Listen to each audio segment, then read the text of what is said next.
بسم الله الرحمن الرحيم. عم يتساءلون عن النبأ العظيم الذي هم فيه مختلفون كلا سيعلمون ثم كلا سيعلمون ألم نجعل الأرض مهادا والجبال أوتادا وخلقناكم أزواجا وجعلنا نومكم سباتا وجعلنا الليل لباسا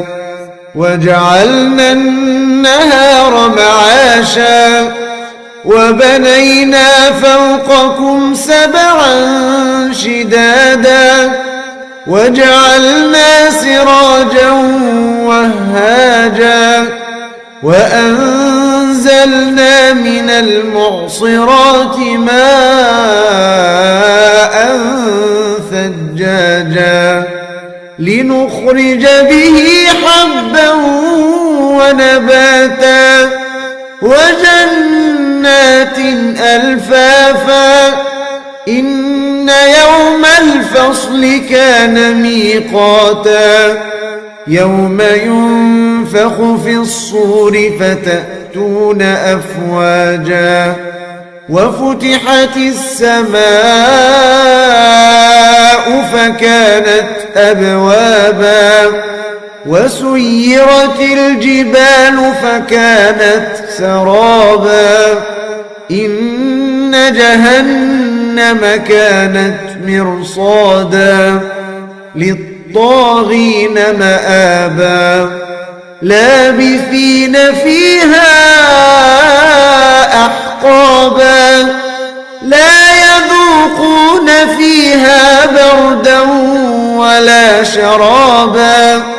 إلا حميما وغساقا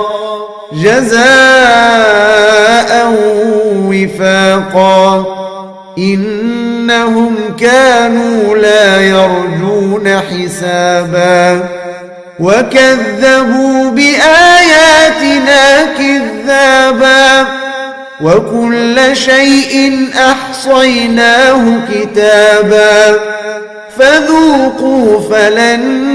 نزيدكم إلا عذابا إن للمتقين مفازا حدائق وأعنابا وكواعب أترابا وكأسا دهاقا لا يسمعون فيها لغوا ولا كذابا جزاء من ربك عطاء حسابا